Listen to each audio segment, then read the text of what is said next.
بسم اللہ الرحمن الرحیم۔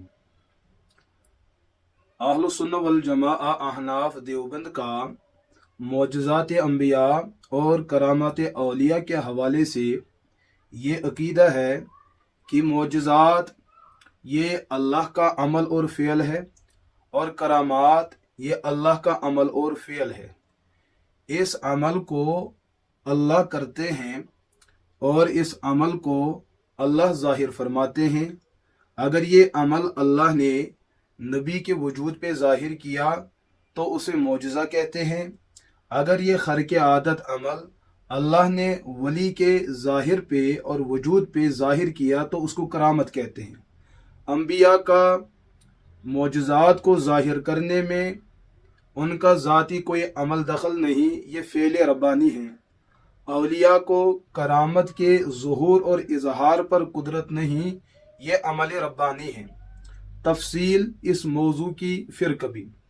میں نے گزشتہ دنوں واقعہ معراج کے ضمن میں یہ بات عرض کی کہ اللہ کا کسی انسان کو اس کی وفات کے بعد، جس انسان کو دنیا مردہ مانتی ہے یا وفات کی ہوئی شخصیت تسلیم کرتی ہے، اللہ کا جیسے قدرت زندوں پہ ہے، اللہ کی قدرت ان انتقال کیے ہوئے لوگوں پر بھی ہے۔ کسی انسان کو وفات کے بعد قبر سے لانا اور کسی کام کے لیے اللہ نے اس کو استعمال کیا، اللہ کے لیے قدرت ثابت ہے۔ پھر میں نے اس پہ اپنے اکابرین کا ایک واقعہ ذکر کیا، تو جس پر کچھ لوگ وہ جو تعصب اور تعنت کے شکار ہے، جو بصیرت سے دور، جن کے اندر کتب ذوقی اور کتب بینی کا ذرہ برابر بھی عمل دخل نہیں، وہ اس بات پہ اکڑ گئے کہ یہ عقیدہ ٹھیک نہیں ہے، جبکہ میں نے عرض کیا وہ واقعہ خود نہیں ہوا، وہ اللہ کی قدرت کا اثر ہے۔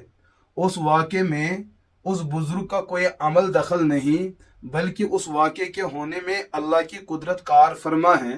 پھر میں نے اس واقعے کے ثبوت میں معراج کا واقعہ پیش کیا کہ اللہ کو جیسے ان تمام انبیاء پہ قدرت ہے کہ وہ کسی زمان میں اس دنیا سے وصال ہو چکے تھے، اللہ کی قدرت کار فرما ہوئی، ان کو وہاں سے لایا گیا اور کسی اور مقام تک پہنچایا گیا۔ جو ہی میں نے یہ واقعہ عرض کیا تو قوم کے اندر دو قسم کے لوگ ہیں، ایک طبقہ افراطی ہے اور ایک طبقہ تفریطی ہے۔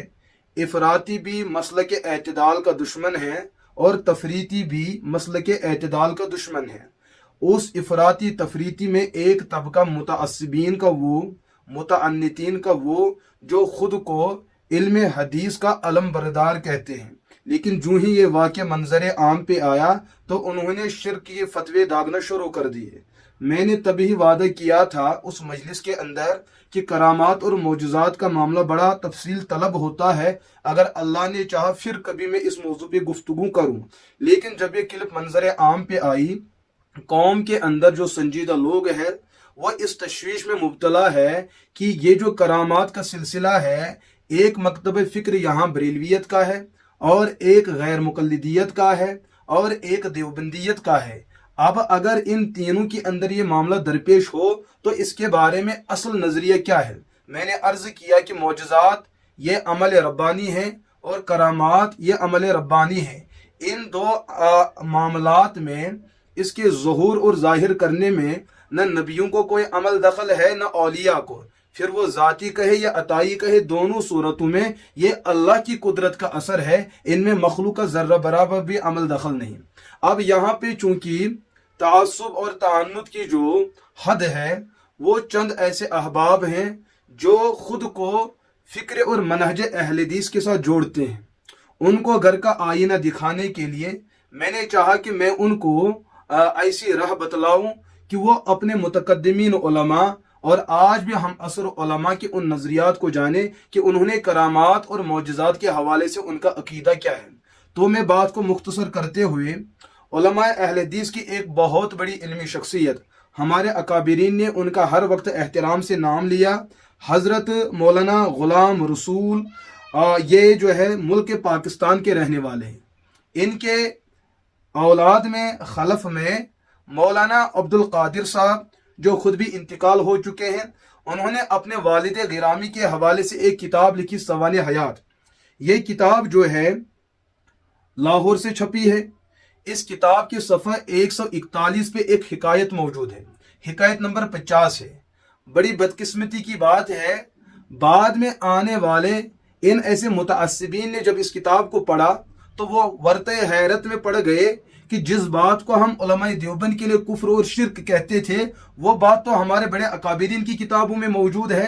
اب بجائے اس کے کہ وہ اپنے عالم کو کافر کہتے الیاذ باللہ، ان کو مشرک کہتے الیاذ باللہ، ان کو بدعتی کہتے الیاذ باللہ، یعنی مولانا غلام رسول صاحب کو کفر اور شرک کے فتوے سے نوازتے، ان کے معیدین کو نوازتے اور ان کے طلباء کو نوازتے اور ان کے وہ اساتذہ جنہوں نے مولانا غلام رسول کے علمی تفوق کو تسلیم کیا، ان کو فکر اہل حدیث کا نمائندہ اور ترجمان تسلیم کیا، ان کی کتابوں کی تائید اور تحسین فرمائی. تو ان کو چاہیے تھا کہ ان تمام کو وہ فتوی شرک سے نوازتے، لیکن انہوں نے ایسا نہیں کیا. انہوں نے سوانح حیات، یہ جو مولانا عبد القادر صاحب کی کتاب ہے، انہوں نے اس صفحے کو ہی جو ہے اس حصے سے نکالا. لیکن جو آسمان کی نظر رکھنے والے ہوتے ہیں ان کے پاس اس کے نسخے موجود ہیں. میں سکرین پہ اس کا وہ صفحہ بھی ڈالوں گا، آپ اس کو پڑھ لیجئے گا. مجھے یہ بات یہاں عرض کرنی ہے، مولانا غلام رسول صاحب مرحوم، انہوں نے صفحہ 141 پہ حکایت نمبر 50 اور یہی واقعہ علماء اہل حدیث کا ذوق تصوف جلد نمبر 1 اور صفحہ نمبر 149 پہ مولانا غلام رسول صاحب کے نواسے، انہوں نے بھی یہی واقعہ ذوق تصوف کے اندر انہوں نے یہ جو ہے واقعہ ذکر کیا ہے. اس کا مطلب باپ، بیٹا اور نواسا، ایک گھر کے 3 مضبوط علماء جو علماء اہل حدیث کے ٹاپ قسم کے علماء مانے جاتے ہیں اور آج بھی یہ صفائی اہل حدیث علماء میں شامل ہیں. ان تینوں کے بارے میں اجماعی اعتبار سے، اتفاقی اعتبار سے، منظم اور قابل اعتماد ذرائع سے ان 3 پر کفر شرک کا فتویٰ موجود نہیں ہے، بلکہ آج بھی ان کی سوانح اور ان کی خوبیوں کے اور ان کی علمی کارناموں کا ڈنڈورا پیٹا جاتا ہے. بات کیا لکھی ہے؟ انہوں نے اس کتاب میں دعویٰ کیا کہ رسول اللہ علیہ السلام سے مولانا غلام رسول صاحب کی حالت بیداری میں ملاقات ہوئی. رسول اللہ علیہ السلام چل کے آئے مولانا غلام رسول سے ملنے. پیغمبر علیہ السلام نے مولوی غلام رسول صاحب کا ہاتھ پکڑا اور مولوی غلام رسول صاحب سے کہا کہ میں آپ کی مسجد میں نماز پڑھوں گا. حضور نے مولوی غلام رسول صاحب کو ان کی مسجد میں لیا اور ان کو بیان کرنے کا بتایا. اور یہ جو واقعہ موجود ہے یہ کوئی خواب کا معاملہ نہیں، یہ بیداری کا معاملہ ہے. اب میں ان متعصبین سے عرض کروں گا اور امید بھی رکھوں گا کہ آپ نے کب مولانا غلام رسول صاحب مرحوم پر فتوی شرک داغنا ہے، کب ان کے بیٹے مولوی عبد القادر کو آپ نے کافر کہنا ہے، اور کب مولوی عبد القادر صاحب کے بیٹے حافظ حمید اللہ صاحب ان کو آپ نے کافر کہنا ہے. مجھے امید ہے کہ انصاف کا دامن تھامتے ہوئے آپ نے یہاں کی منظمہ جمعیت کے لیٹر پیڈ سے وہ فتویٰ آپ نے شائع کروانا ہی ہوگا. اگر جرم ہم میں ہے تو ہم کافر ٹھہرے الیاذ باللہ، یہ جرم آپ کے صفوں میں ہے تو وہ موحد کیسے ٹھہرے؟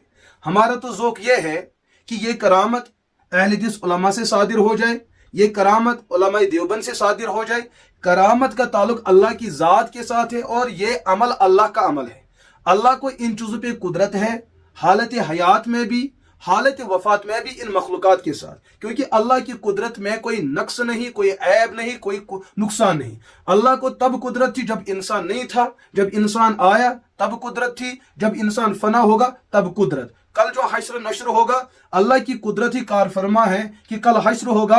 ان انسان کو جو اس دنیا سے 1000 لاکھ سال پہلے اس دنیا سے نکل چکے تھے ان کو دوبارہ زندہ کرنا اپنے اصل جسم کے ساتھ، اپنے اصل شکل و صورت کے ساتھ، اور عالم محشر کے اندر ان کا اجتماع، اللہ کی ان تمام چیزوں پہ قدرت ہے. تو اللہ کے لیے اگر یہ چیزیں ثابت ہے، اس سے تو عقید توحید اور بھی کھل کر نکھر جاتا ہے. لیکن جب ہم اپنے اکابر کی بات کریں تو یہ کہتے ہیں گستاخ ہے،